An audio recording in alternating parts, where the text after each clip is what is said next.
Be me. Have a female co-worker, not attracted to her at all. Find out we live in the same building. It's dark out, so I offer to walk home with her. She accepts. We go home after work a couple times. She did 90% of the talking and it was nice.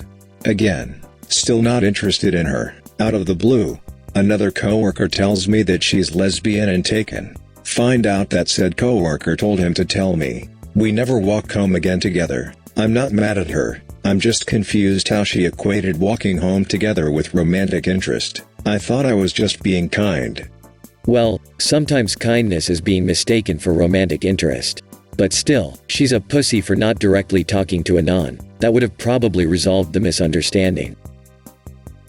True Tinder story. Date with a Tinder cutie. Go to a bar, hit it off really great, talk for an hour, tell her where I live, tell her about this lamp I have at home. I love that lamp Anon. It's so great, lamps are amazing. She laughs like it's the funniest joke. As I'm joking about that lamp, realize that I actually love that lamp. What a beautiful lamp. Takes up almost no space and lights up the entire room. Get serious about how much I like that lamp. She laughs awkwardly. Realize it's time to move on to another topic. No way. Too drunk and too invested in the lamp to move on. Keep going on about the lamp. 15 minutes later she checks her phone and says she has to get home for her cat. Oh no problem Anon, I'll see you later. Good night and I hope you get a lamp soon too. Entire date was so perfect and organic, except for the last 15 minutes of lamp talk. Next day, text her. She doesn't respond. 2 days later, text her again. Still no response. Fuck. I really co-blocked myself because of a lamp. Worth it I guess. I never appreciated that lamp before but now I know. I'm still virgin at 27 though. Anyway, do you guys like lamps? Anon, is this you? Be me. Have shitty nephew. Tell him that every time he does something bad Boogie the Clown writes something on his wall. After the 5th time Boogie the Clown will pay him a visit. Nephew is scared as piss about this and asks his parents if it's real. They tell him it's bullshit so he starts acting up again. I write something on his wall each time. He gets scared after the 4th time. Forgets about it a year later. Acts up again and I write on his wall a 5th time saying, "I'm coming." Ask his mom if I can babysit him. She says sure. Dress up as a clown and knock on his door when he's expecting me. His face was priceless. He froze up and couldn't even run. He fell on the ground and froze up. It's been 4 years and he takes therapy now for his clown trauma. The therapist, his parents, no one believes him that the clown visited him. I tell him I don't know what he's talking about and don't remember ever mentioning it. Anon just straight up traumatized a child for life. But I mean you can't say he didn't warn him. 13.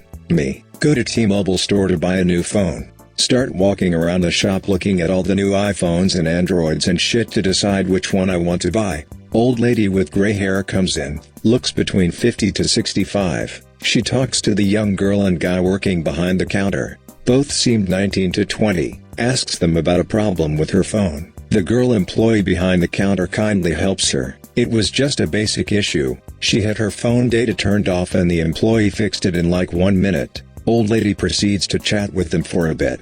The store is literally complete empty besides us, not like there were any customers waiting to talk to the employees or anything, and after she left the employees just sat there on their phones.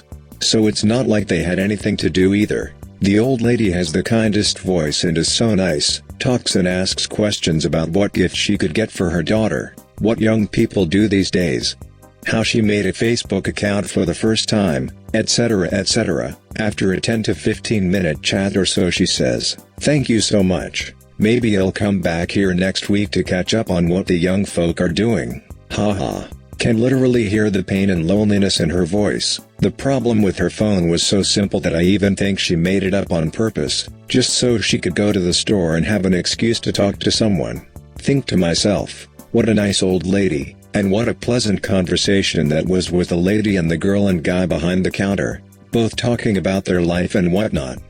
As the lady leaves, right after the door closes, both employees burst out laughing at her and start shit-talking her. WTF. Literally was so soul-crushing to see. Why are normies so fucking cold these days, brothers? Even online on places like 4chan, which used to be comfy, everyone is just trying to make everyone else feel subhuman and like a piece of shit. It's so disheartening how heartless people are to their fellow man/woman these days. Wow, that's genuinely really sad. Remember to visit your grandparents once in a while, Anons. Thank you for watching today's video. Also, I make absolutely 0 shekels from YouTube, so I have to rely on donations and my patrons.